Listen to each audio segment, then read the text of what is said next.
Assalamualaikum warahmatullahi wabarakatuh.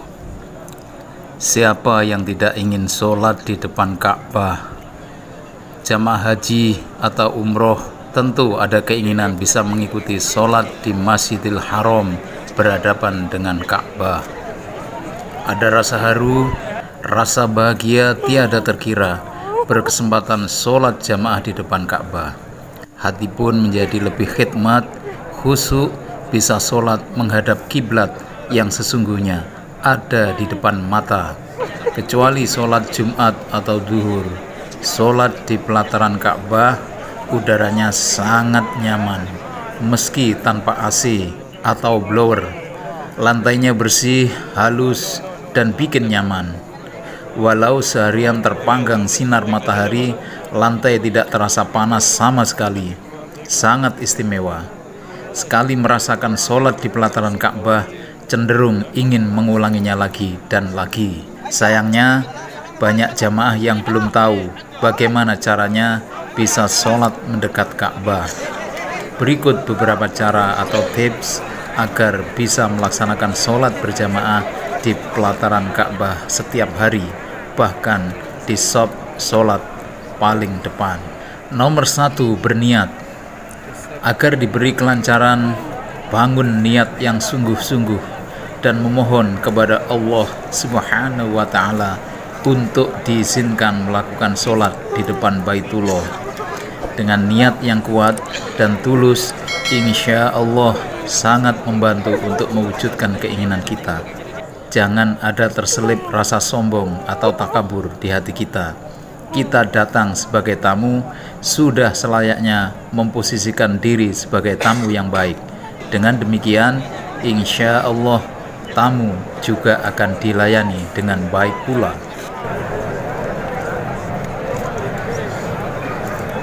Nomor 2, berpakaian ihram untuk laki-laki. Aturan baru mewajibkan khususnya para jamaah haji yang ingin beribadah di pelataran Ka'bah harus memakai pakaian ihram bagi laki-laki, sedangkan untuk wanita berbusana muslim. Pada musim haji tahun 2024, usai jamaah haji kembali dari Mina, sempat ada kelonggaran. Selama beberapa hari, jamaah haji laki-laki yang masuk ke pelataran Ka'bah bisa berpakaian bebas. Namun setelah itu, jamaah haji kembali diwajibkan berpakaian ihram bagi laki-laki. Jika tidak berpakaian ihram, yakni memakai 2 helai kain putih, maka jamaah haji akan diarahkan petugas atau askar menuju lantai 2 atau lantai 3. Nomor 3, datang lebih awal. Datang lebih dini menjadi kunci dan awal yang baik. Setidaknya sekitar 1 jam sebelum berkumandang azan, kita sudah berada di pelataran Ka'bah. Namun, jika mau datang lebih awal lagi, tentu akan lebih baik dan insya Allah lebih berkah. Karena waktu menanti datangnya azan yang cukup panjang bisa dimanfaatkan untuk beribadah atau beramal di Masjidil Haram yang pahalanya berlipat-lipat. Semakin dekat waktu mendekati azan, tentu akan semakin sulit. Bahkan sekitar 15 menit menjelang azan, pintu masuk menuju Ka'bah biasanya sudah ditutup. Nomor 4, tempat jamaah wanita.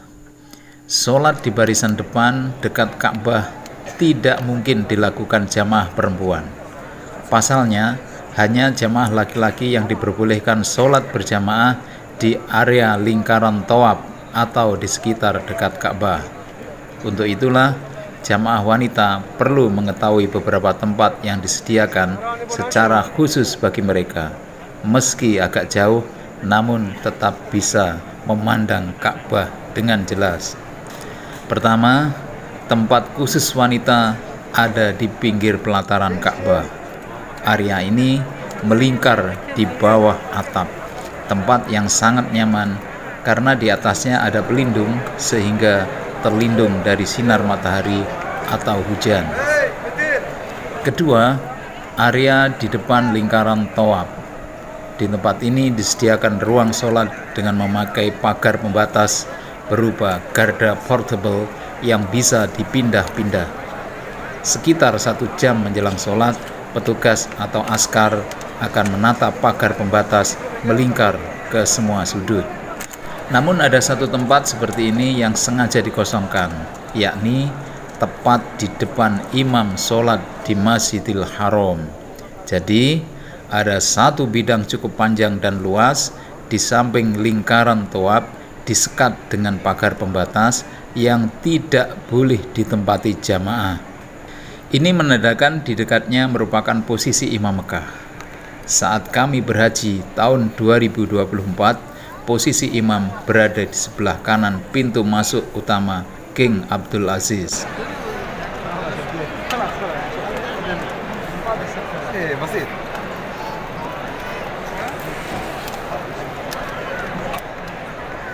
Nah, selain area khusus ini boleh ditempati jamaah haji atau umroh. Tidak hanya untuk jamaah wanita, tetapi juga ada tempat serupa yang disediakan untuk jamaah pria. Dengan mengetahui 2 area khusus untuk wanita tersebut, jamaah pria yang menggandeng istri atau pasangan wanitanya bisa mengantar mereka di salah satu posisi ini. Untuk kemudian, jamaah laki-laki bisa mencari tempat lain agar nantinya bisa sholat di depan Ka'bah.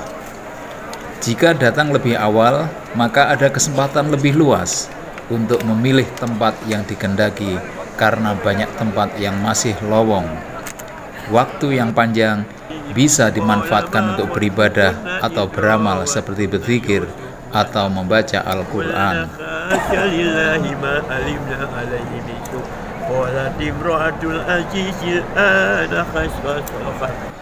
Perlu diketahui, di pinggir pelataran Ka'bah atau di luar lingkaran toab banyak disediakan mushaf Al-Quran yang ditaruh di semacam rak panjang. Ini bisa ditemui di banyak tempat.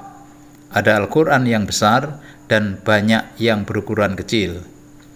Bagi jamaah wanita yang ingin memanfaatkan waktu untuk melaksanakan tawaf sunnah sebelum adzan, kesempatan juga terbuka luas asalkan datang jauh lebih awal.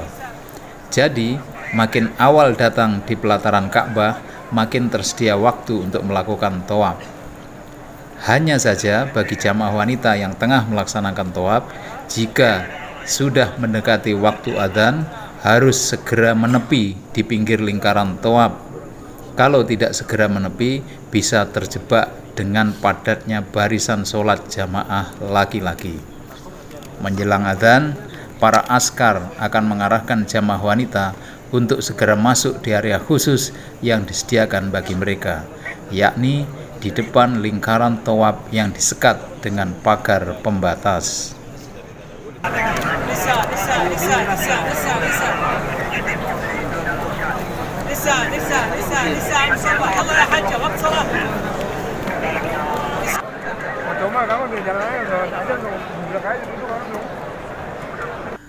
Nomor 5, kesempatan luas bagi pria. Jamaah laki-laki lebih leluasa melakukan sholat di pelataran Ka'bah. Ada beberapa pilihan yang bisa dilakukan agar bisa sholat berjamaah mendekati Baitullah. Cara pertama, jika datang lebih awal, jamaah pria bisa leluasa memilih tempat di area depan lingkaran tawaf yang ada pagar pembatas portable. Jadi, area di depan lingkaran tawaf disekat oleh petugas. Ada yang diperuntukkan bagi jamaah pria dan jamaah wanita. Namun meski diperuntukkan bagi jamaah wanita, sebelum mendekati adzan, biasanya jamaah pria diperbolehkan menempati area wanita di sisi yang masih kosong. Di sini, jamaah pria bisa bercampur jamaah perempuan. Waktu yang panjang, sekali lagi, bisa dimanfaatkan untuk beramal, seperti berzikir atau membaca Al-Quran. Mendekati adzan, askar atau petugas akan memerintahkan para jamaah laki-laki untuk keluar dari tempat wanita. Lalu, para petugas menggiring jamaah wanita yang baru datang atau tengah melakukan tawaf untuk masuk area ini. Nah, saat berada di area lingkaran tawaf, kadang askar menyuruh jamaah bergerak melakukan tawaf agar tidak menghalangi pergerakan orang-orang yang sedang tawaf. Karena tidak sedang tawaf dan waktu sudah mendekati adzan, banyak jamaah yang hanya sedikit bergerak untuk menghindari petugas dan berkumpul di tempat-tempat tertentu. Tak lama kemudian, sekitar 20 menit menjelang adzan, para jamaah pria justru akan diarahkan atau didorong petugas untuk membentuk shaf sholat menuju ke tengah. Bisa secara berbaris atau berkelompok dari pinggir, jamaah akan terus merangsek menuju ke depan mendekati Ka'bah. Pergerakan ini bisa juga dilakukan secara sendiri sambil mencari celah untuk terus maju ke depan. Arus jamaah yang sedang melakukan tawaf makin lama akan makin berkurang, sementara petugas turut membantu menghentikan laju orang-orang yang sedang tawaf.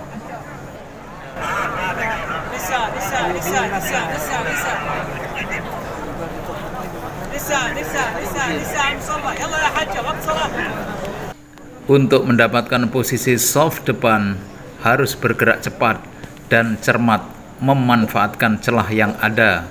Untuk shaf pertama paling depan agak sulit dijangkau dari posisi belakang, tapi jika bisa bergerak cepat setidaknya bisa menempati di shaf sholat baris ketiga, keempat atau kelima dari depan Ka'bah.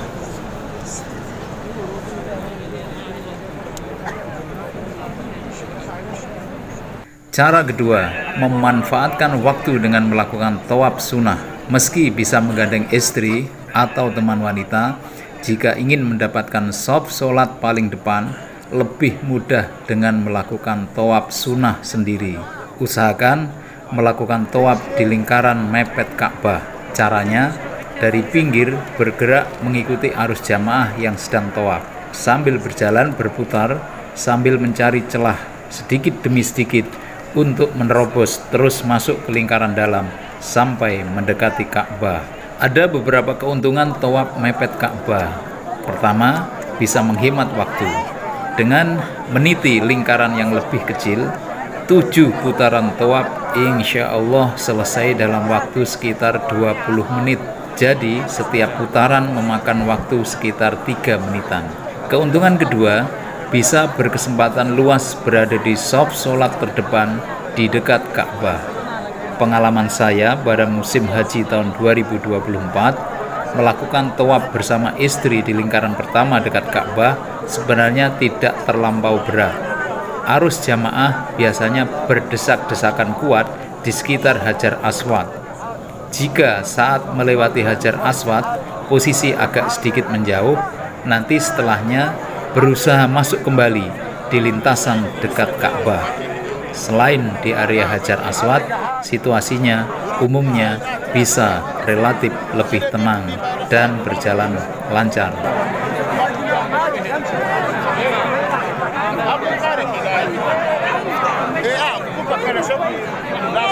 Sekitar 30 menit menjelang adzan, perhatikan situasinya. Jika mulai terbentuk barisan shaf sholat di depan Ka'bah, usahakan segera bergabung pada mereka. Biasanya mereka bergandeng tangan untuk membentuk barisan. Barisan makin lama makin panjang, terus berkembang melingkari Ka'bah. Setelah barisan depan terbentuk, disusul barisan kedua, ketiga, dan seterusnya. Khusus barisan dekat Hajar Aswad dan depan pintu Ka'bah di sisi timur biasanya paling padat dan ramai. Bahkan di sini saya pernah bahu-membahu dengan jamaah sebaris untuk menahan laju arus kuat dari jamaah yang sedang tawaf. Sedangkan di sisi selain dekat Hajar Aswad dan pintu Ka'bah biasanya lebih tenang. Untuk persiapan sholat, tepat di depan Ka'bah biasanya ada space atau ruang kosong di ketiga sisi Ka'bah, kecuali sebelah utara di depan Hijr Ismail. Ada tim petugas yang membersihkan area ini. Ada juga petugas lain yang membersihkan dinding Ka'bah dan mewangikan bagian penting seperti pojok atau rukun Yamani dan Hajar Aswad.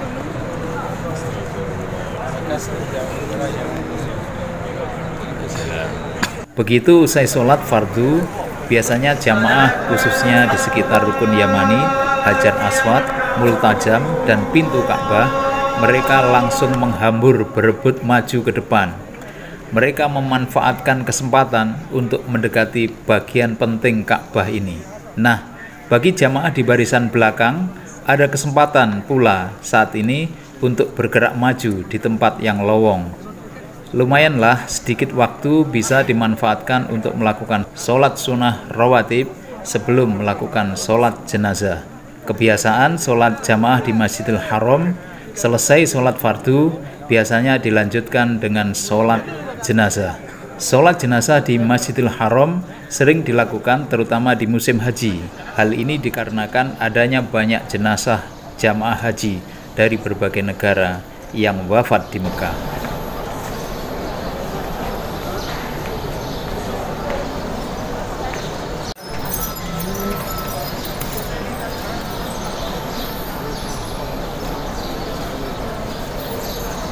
Dengan melakukan tawaf sunnah sebelum adzan, memang terbuka lebar kesempatan bisa sholat di barisan depan dekat Ka'bah.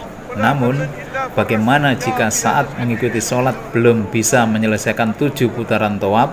Tidak perlu khawatir. Usai sholat, nanti tinggal meneruskan kekurangannya untuk menggenapi 7 putaran sampai sempurna tawafnya. Cara yang ketiga bersifat situasional. Bagaimana jika karena sesuatu hal datang di pelataran Ka'bah terlambat, waktunya makin mepet menuju adzan? Nah, mengingat waktunya yang hampir mendekati adzan, maka jamaah laki-laki bisa berada di pinggir lingkaran tawaf. Jika saat berdiri di area ini diperintahkan untuk berjalan oleh askar atau petugas, kita bisa menghindar sambil berjalan pelan dan berhenti di tempat aman, berkumpul dengan yang lainnya. Tentunya sambil menanti aba-aba dari askar. Biasanya mendekati adzan dari pinggir lingkaran tawaf, petugas akan berteriak memerintahkan jamaah laki-laki segera membentuk shaf sholat. Nah, inilah saatnya untuk segera mencari posisi ikut membentuk barisan sholat sambil terus bergerak ke depan mendekati Ka'bah sebisanya. Demikian tips cara agar bisa sholat di depan Ka'bah berdasarkan pengalaman saya pribadi yang berhaji tahun 2024. Alhamdulillah, dengan cara ini saya bisa sholat jamaah di Masjidil Haram, di pelataran Ka'bah, bahkan barisan depan setiap waktu. Ada kekurangan dan kekhilafan, mohon maaf. Semoga mendapatkan haji atau umroh yang mabrur-mabruroh. Amin ya rabbal alamin.